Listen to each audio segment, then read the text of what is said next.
Hello and welcome to this edition of Tour Confidential on Golf.com, presented by FootJoy, the #1 shoe in golf. I'm Jessica Marksbury, joined today in our New York City studio by Golf Magazine's Alan Bastable, Golf.com's Mike Walker. Dustin Johnson is back after 6 months away from the PGA Tour, or is he? Alan, Dustin has had 2 top 4 finishes in his last 2 events, but is this a new Dustin or the same old DJ? I don't think there was anything wrong with the old DJ.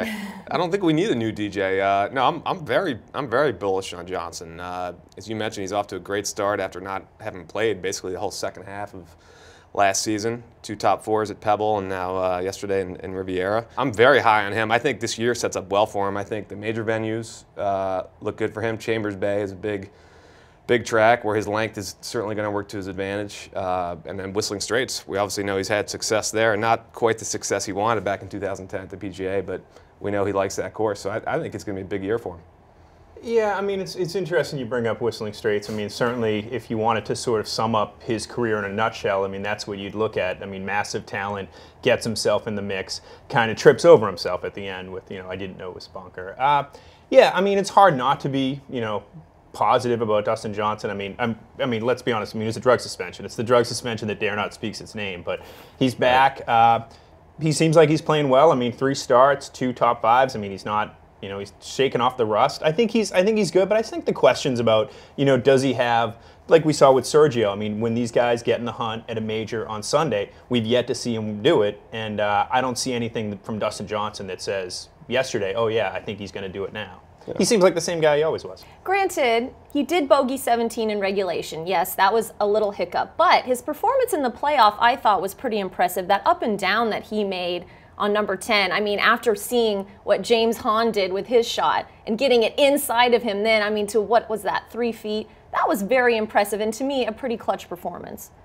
Oh, yeah, I mean, he didn't lose. I mean, James Hahn won that. I mean, Dustin Johnson didn't lose it. I thought he played great in the playoffs. So, yeah, I mean, generally positive on Dustin Johnson. But, I mean, from what we've seen so far, to say that, this is the best American player, or I think he's going to win the Masters, I mean, I've seen nothing that makes me think that. Well, listen, he has 8 wins, and he's only 30 years old. I mean, there's nobody with more wins at his age than Dustin Johnson. Rory McIlroy has 9. He's obviously only 25. But among the Americans, he's the guy. I mean, he's been as steady and consistent as any young American over the last 6 or 7 years. So I think it's tough to knock him.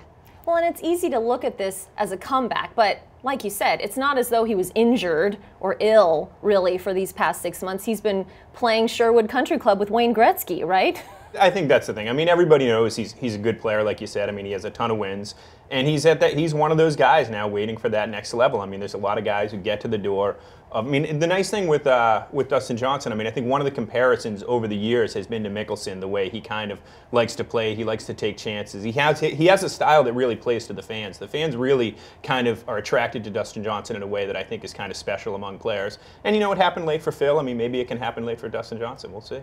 Well, he's been close twice. He'll have another try at the Honda Classic this week. Mike and Alan, thank you so much for your time and insight. And thank you all for joining us here on Tour Confidential on Golf.com, presented by FootJoy, the #1 shoe in golf. FootJoy, of course, invites you to step into the next big thing with the all-new HyperFlex golf shoes. You can find out more on FootJoy.com, and we'll see you right back here next week.